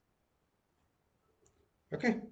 So young things, it's a company that I've set up. As I said, we got a lot of achievements in these areas. We are probably the only provider. In fact, we are the only provider who cater for this Olympiad stream. Though you'll find lots of providers who do the 11 plus preparation, the GCSE and the A-level preparation, but you'll hardly find anyone who tutors you for say, for example, British Informatics Olympiad. Okay, and we got a lot of achievements in the last. This is just last 2023 years performance. As I said, better than any school in UK. Now, what we are doing is basically we are building roadmaps. Yeah. So, for example, if you want to follow a particular stream into a top universities, we are building roadmaps. So, for example, if you want to get into any of these streams, engineering, economics, finance, commerce, statistics, computing, which are all maths heavy, then there's the roadmap that we have developed. You start participation as early as possible in PMC, you get into PMC bonus round, you participate in the JMC, you get selected for JMO, win a medal there, then you come to the intermediate group. By the if you happen to be girl, you can appear in the UK MOG Maths Olympiad for girls. By the time you come to this stage, you've got sufficient thing to say in your personal statement so that you can go for any of these streams. Okay. Likewise, just for maths, which is the most popular stream, there's a computing stream. As I said, these are the hot case. These are the courses which are really very tough to get into. Yeah, 1:40 is the ratio that I mentioned for the computing. Now, I'll just give you, some of the reports. Like, in 2019, there was a study done. It's published in CNBC that robots are going to take 20 million jobs by 2030. Now, this study was revised in 2020. Very next year, there was revised study in Forbes, which said that 60 million jobs have already been lost, and many more are going to be lost. Now, I'm very sure at some point you would have come across the term artificial intelligence. AI, machine learning, robotics, these are big things. These are all going to change the future in a big way. Yeah. If you look at the most popular courses, yeah, over the next few years, the top degree courses in future are all related to computing. If you see, they're all Internet of Things, they're all information technology, big data, artificial intelligence. Yeah. If the Forbes also published in future, the college degrees that are going to get most job offers are computer science. Now, I'm not saying that you have to stop pursuing medicine or engineering or arts or economics and just focus on computer science. I'm just saying that it's a fact. It's basically something which is coming in a big way.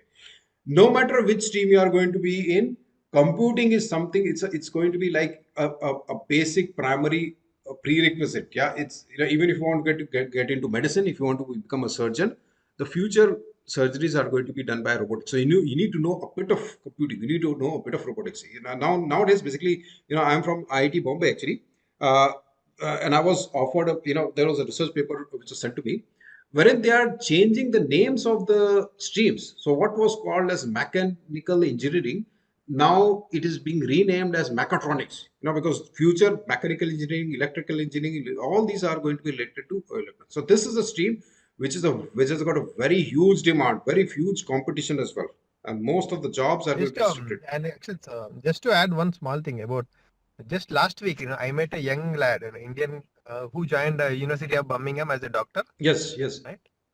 And he did a surgery where his senior was sitting in Houston, Texas. Yes. They did a surgery in Birmingham through robots. It's not future. It's today. It's today. It's happening today. Yeah. So yeah, that's a very good example. So basically, it's not just for medicine, but across the stream. Computing is something which you just can't. Learning Scratch, Python is going to be a basic requirement, just like being able to know addition and subtraction in future. Yeah. So in fact, it is coming, as you rightly said, it's coming now. Yeah.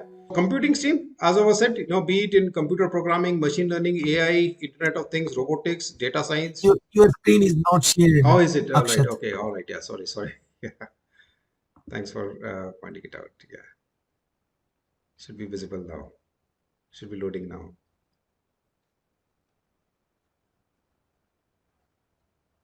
Akshat, just one question. Are you doing it this full time or along with your job, part time? No. I started part time about 7 years back, and post COVID, I'm full time into it. So this company that I've set up, basically, as I said, we've got 52 tutors.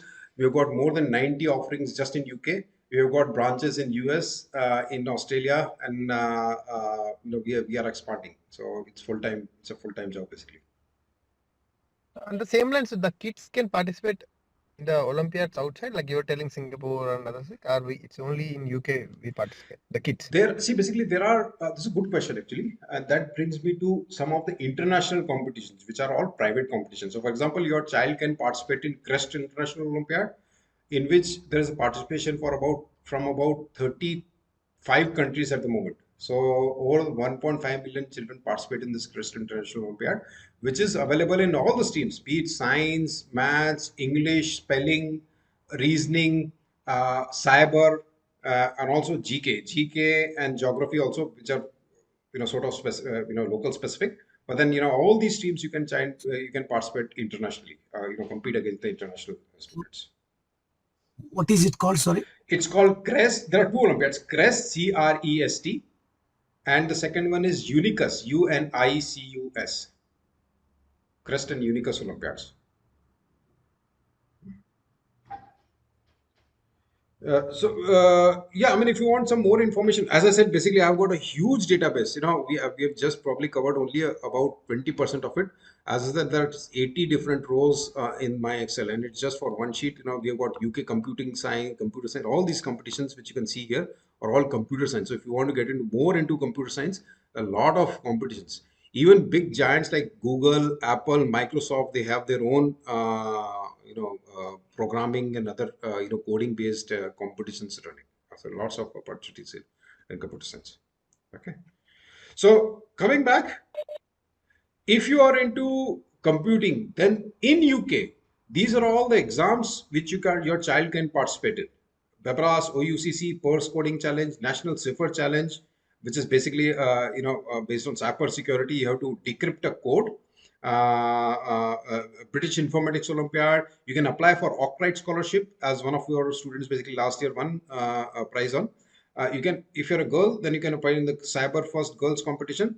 These are all UK based exams, and then of course, and one of you rightly said, you can participate in all these international exams as well. ACM, International Programming Contest, Google Code Jam, International Scratch Creative Olympiad, all these exams across the year. Some of them starts as early as year 2. For the lack of space, I could not put it year to year. BEBRAS, for example, starts from year 2. Yeah.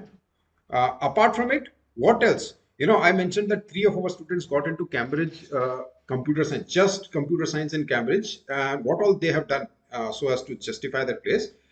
Some of them did their A-level project. So in addition to giving the A-level paper, you can also take up a project for which you submit a report, which goes as the research paper, and that's highly acknowledged. Sorry, your voice is breaking. Sorry, yeah, sorry. Let me check the connection. Yeah. How it's So okay. what did they do in the A levels? Yeah. So what I'm saying is, apart from all these exams that your child can participate in, there are something else that you can do, especially for computer science. Some of these things are sort of become mandatory. Yeah.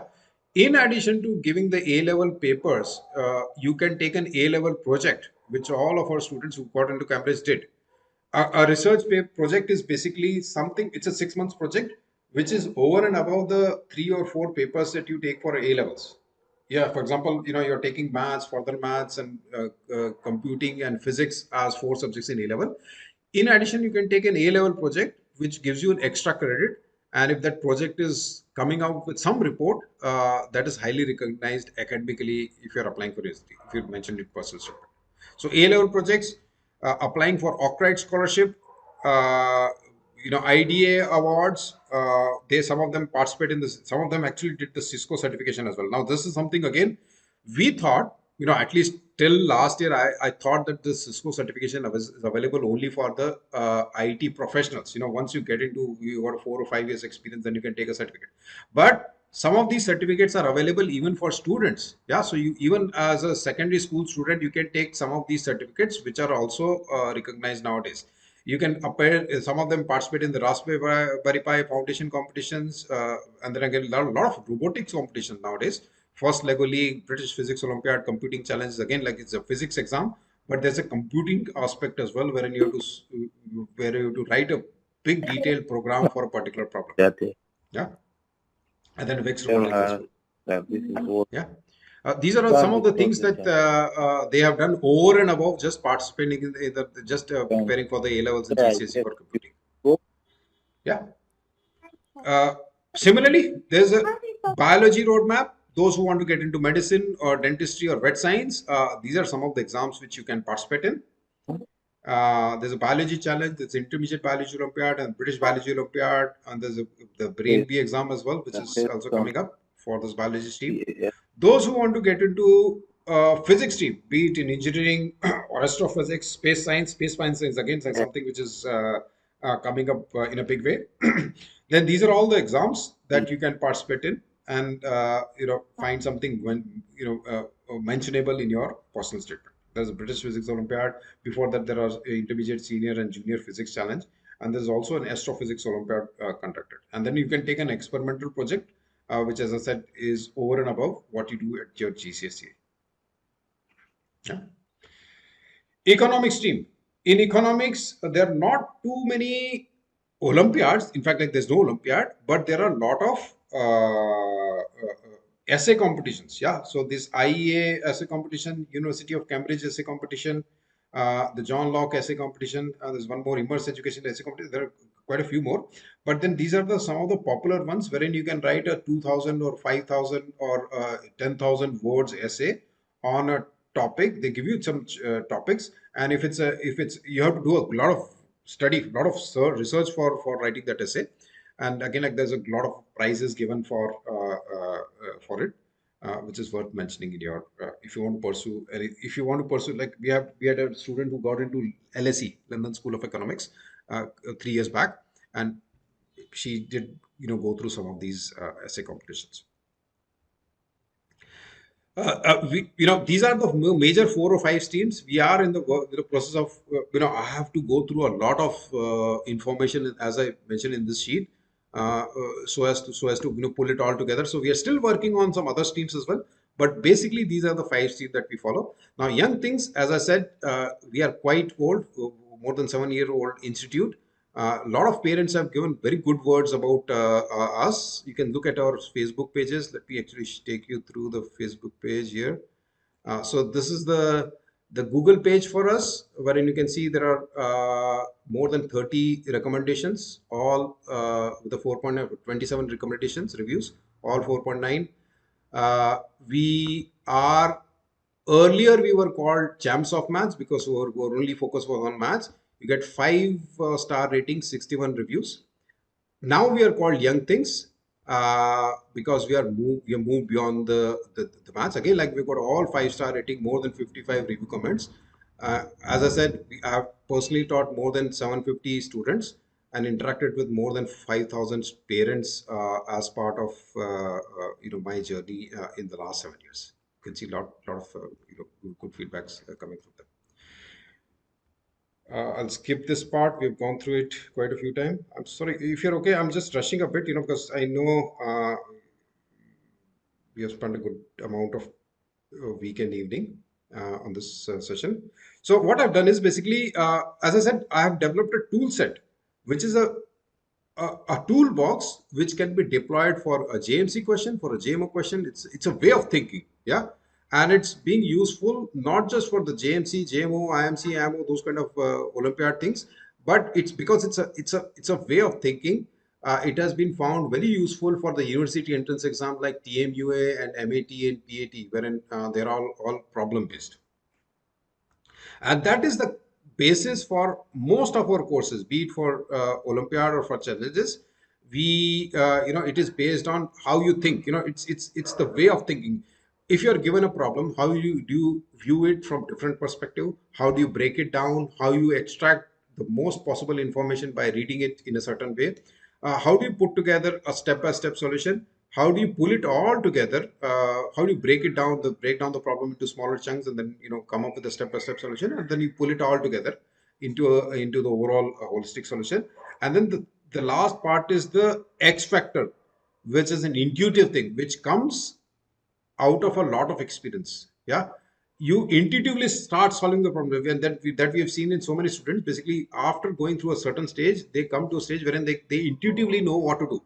That's the level of confidence that they develop in our courses. Now, some of these courses, which are, as I said, Young Things, we have got 5 or 6 major streams. We offer all the Olympiad courses. We offer all the curriculum courses, be it GCSE, all the major subjects in GCSE we cater for. These are all the curriculum subjects. We also have got a computing stream which takes care of all the programming, Python, Scratch, C, C++, Java, Blockly, website development. We have got mobile app development. We've got HTML website development. We've got robotics as a different stream wherein we do all this Macrobit, Arduino, STEM-based projects. We do the Raspberry Pi applications. We also have got pre-11 plus. Pre-11 plus, basically we do all the 11 plus, 13 plus and IACB preparation. Then we have got a stream dedicated for the university entrance exams. All these university entrance exams that we talked of, we cater for that. And then we also do the scholarship research paper assistance. So these are all the major streams, the curriculum, all subjects, all the three major boards, all the Olympiad exams, the 11 plus and 13 plus, the computing stream, the electronics and robotics stream. We have got all the university entrance exams, and we also cover all the scholarship and research paper assistance. And then of course, like there is a fun part as well. If you want to learn chess, or if you want to develop Rubik cube mastery, yeah, or if you want to do memory development, we have got some of the courses, some very useful courses on this stream as well. A lot of opportunities. If your child has just gone through 11 plus, there are a lot of streams, a lot of these courses which you can avail of at this stage. The first course, the most popular courses that we run is the Junior Maths Challenge. Some of you are asking, we are going to start on Monday, coming week, 15th of Jan is the first session. It's going to be 15 session course, 23 hours in all, 22 hours in all, and we'll be running every Monday from 5:30 to 7 p.m. and it will culminate just before the JMC exam, which is on 29th of April. So we'll run for the next 3.5 months, and just before the Easter break, the course will get over. After the Easter break, your child will go and appear in this exam.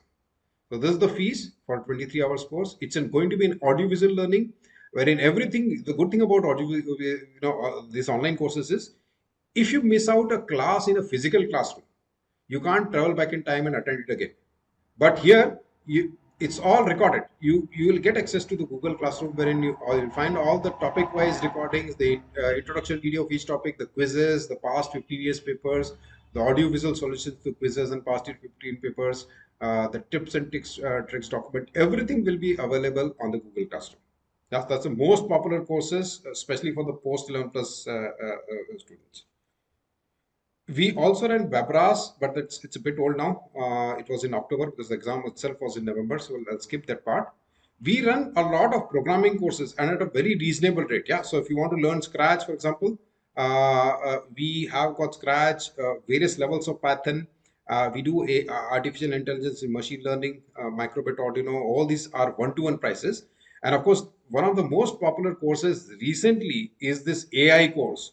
How do you apply AI as a secondary school student?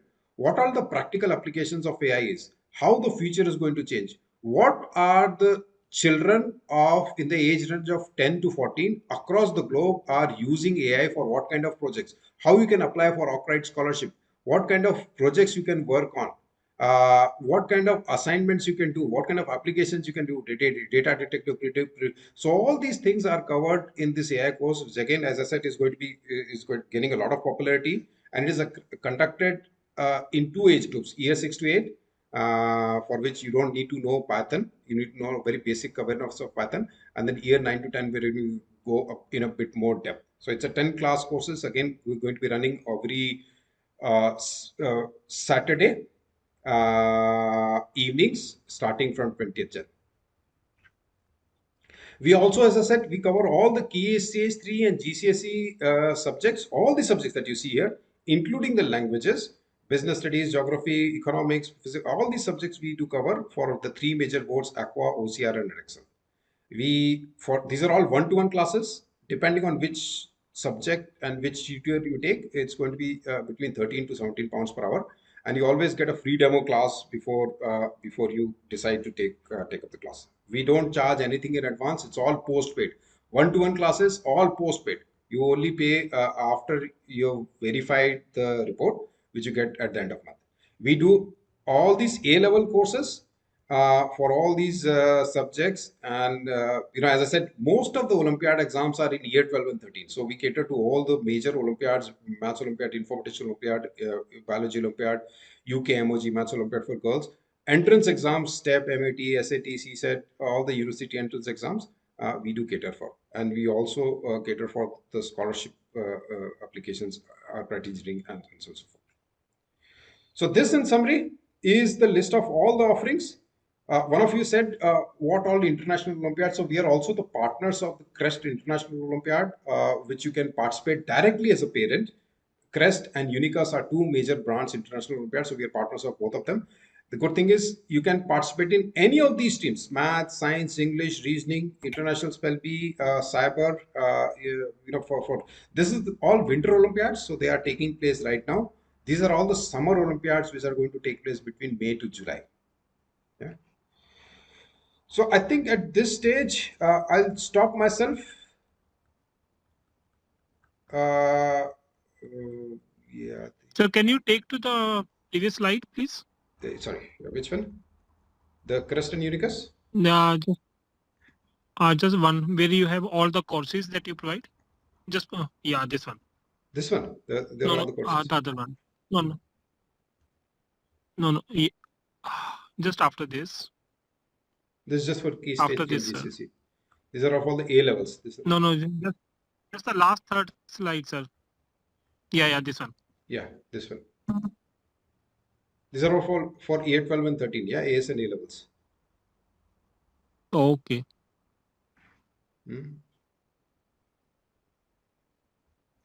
Are you sharing the slide pack, what you have presented to us today? So I'll share the session recording and some of the key slides, specifically the list of all the Olympiad exams, the list of all the offerings that young things have, and maybe the roadmaps, or at least the link of the roadmaps. Yeah, and the entire session recording will be shared. And those who are in year 6, Okay, year but 10, specific to sorry, specific to Mondays, and if we decide what is the next step. So yeah, I'll share you. So basically, you need to make the payment and send the screenshot, and I'll ask for some information. What is it? Ask for some demographic information so that I can grant the access to the Google Classroom. So for those who are in year 6 to 8, I'll send you a separate note about how you can register for the JMC exam, JMC course starting from Monday. For the rest of you, whichever age group you are in, depending on if it is above year 8, then as I said, this AI, ML, and this one-to-one classes for programming can be started anytime. AI, ML is starting end of Jan, but you can avail these key stage 3 GCSE tuitions or A-level tuitions anytime you can start. These are all one-to-one courses. Yeah. So I'll send you, depending on which age group, which year your child is in, we'll send a separate note. It will take a day or so, because tomorrow also we have a repeat session. After that, I'll send out relevant to your particular child, which all courses we are starting soon. Okay. So for a year 6 kid, if we have to start on Monday, so we will get another note on how to pay, how to make a payment, etc. Yes, yeah. Okay. If you don't mind, if you can just drop me a message, that will be easier. My team will basically respond to you immediately. Yeah, you can just drop a WhatsApp message that you want to go for JMC. Otherwise, you'll have to wait till tomorrow's session is over, and then I'll send it out to all the today's and tomorrow's Chinese. Okay. I have a question. So, like you mentioned that for the JMC, year 6 to year 8, all the kids are eligible, and because it's quite a tough exam, let's be practical, that if a year 6 child starts on Monday, I do not expect them to qualify or put the pressure for the April exam. So the follow-up question is, do you have a follow-up similar sessions through the week or through the year, or do you do this only just before the exam? JMC is the most popular course offering, so we run it in 4 batches. The first batch is in summer vacation. Second batch starts in end of September once the school settles. The third batch is starting in January, which is tomorrow. And the fourth batch will be in Easter break. We'll have a very short capsule and a squeezed in course during the Easter break, so that you can immediately go out and just Google out whatever you learned in the Easter break and take the exam. Apart from it, we also offer this one-to-one, which can be taken up anytime. Slightly more expensive, but you get a one-to-one tutor who takes you to the course. And you can, the one-to-one, the good thing about one-to-one is you get a lot of flexibility. If you can't do a Monday evening because your child is going for swimming, then you can schedule it on Tuesday 7 p.m. or Saturday 10 a.m. You get a lot of flexibility with one-to-one. No, so I'm asking of this particular one that is on the screen, the 23 hours. Do you run another batch of something similar through the year Ye- for year So 6? this batch is, see, for year 6, the only thing is we have already completed 2 batches. But at that time, your child was busy with Right. the 11 plus exam. 11 plus. So this is more suitable for the post 11 plus parents, this batch. And then of course I'll be running a very mini course of it. This is a 15 session course. In the Easter break, I'll be running an 8 session course, half of it. And that will be running daily during the Easter break. Those 10 days of Easter break will be running Monday to Thursday, both the weeks. So what is the impact when you say that you've already run 2 batches and your child has missed it? Is there an impact because of missing those sessions? No. So will the child feel lost? No. So those are complete batch, complete course. So when I say batch, So what is a complete course? How long is the complete course? So it's 23 hours. So one of the batches of The one 23 on the hours. screen, right? Yes, yeah. Right, okay. So it's a completely separate batch, So which is, there's one starting on Monday. yeah. Is there another one starting after? There will be a short course, short batch, half of it. No, I understand the short one. I'm talking about a full one. When is the next full No, one? unfortunately, because yeah. So that way, I got your question. Yeah. So that way, the full batch only is going to be on Monday. You don't have an option for a Tuesday week. So, for example, if you're busy on Monday, if the child is busy on Monday, we don't have a Wednesday batch. No, sorry. Sorry. Yeah. Sorry if I'm not making sense. I'll repeat myself. I know there's a batch starting on Monday, and because it's a group batch, there's no flexibility on another day. So this batch starts on Monday and completes whenever you complete your 23 hours. Will you run another batch after April, which is going to be 23 hours and a similar complete batch? That the next batch is going to be in summer vacation. That will be twice a week, that's Monday what to I'm asking. Thursday. Yeah. So that will be 8 weeks. All right. Monday and Thursday twice a week. Oh, okay. When you say shorten, it's shortened because you're taking 2 sessions in a week. No, that will be a full batch. That But, will still be 16 sessions over an 8 weeks period, twice a week. The short batch is only the Easter break because we don't. Right, got it. For people who are appearing in April. Yes, yeah. But the only thing is, for the let's say for a year 6 kid, if they wait for summer, then they will write the exam in April. Yeah, right? they'll So that miss means out. they take the course in summer, but then they have to wait for 6 months before they apply for the Yes, exam. that's true. So they will write in year 7 April, correct? They'll write in year 7 April after, if, no matter, I'm not sure whether they'll get a chance to write in year 6 or not. But yeah, No, but basically, course के बाद they will have 6 months of break. That's true. Correct? Is that the right way to understand? Yeah. But having they will do the course in summer, but they have to pause. They have to prepare on their own for next 6 months to be up to date. Whereas this one, so I will finish and then I will write the exam in April. At least appear. Yes. For year 6. Yes. Yeah. Okay. Right. Is there a limitation on how many times you can appear? I know there's an age or year limitation, but is there a limitation on number of times? No, you can appear all 3 times. Okay. It only depends on school. See, basically, some schools have got 100% participation for year 7 and year 8. Some schools only allow year 8 to participate. Some schools allow only the top set. So if maybe in year 7 your child is in top set. So it depends on the year. It depends on the school basically. It depends on the school. Sorry, yeah. But most of the grammar schools have got 100% participation. If you are, at least the grammar schools, they have got independent schools, they have got 100%. Yeah, but a year 6 child is still in primary, right? Yes. So year 6, you have to make an extra effort. Many of the primary schools are participating. But if not, you have to go and speak to them and convince them, which I can help you with. You've got good time. The registration is still available till before the Easter break. So you've got good 3 months to convince the school and register. When is this mass Olympiad exam is going to be in April? My daughter is in year 7. So the challenge exam is 29th of April. And if selected for the next round Olympiad, that's going to be 14th of June. 14th of June. Okay. Akshat, if we need to reach out to you, should we just reply to the WhatsApp number which starts with 020? Yes, please. Yeah, that's a good that's a way you can approach me. It's also a landline number, so you can make a My son, landline call as well on the same number. got it. So my son is in year 4, I guess a bit early for this specific course, but I'm curious to know what else you have. So I'll send you a message and we can just take it from there. Sure, sure. You can learn Scratch. You can prepare for first math challenge. You Apart can do from Monday, is there any other day you can offer JMC this course. one? See, there is another batch which is almost 40% over, and that runs Sunday morning 10 to 11:30. But that's almost 40% over now. These are the only two batches. You can take a one-to-one. Actually, one-to-one is not a bad option. You know, it's slightly more expensive, but you end up paying more or less the same, because in one-to-one, instead of the 23 hours, the experiences the one-to-one gets over in just about 18-20 hours. You know, because it's just focused on one child. They're not.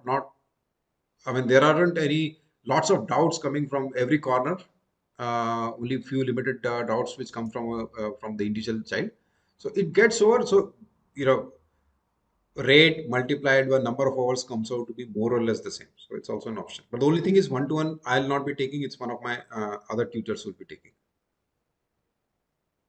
What is the cost for one-to-one? That's 16 pounds per hour.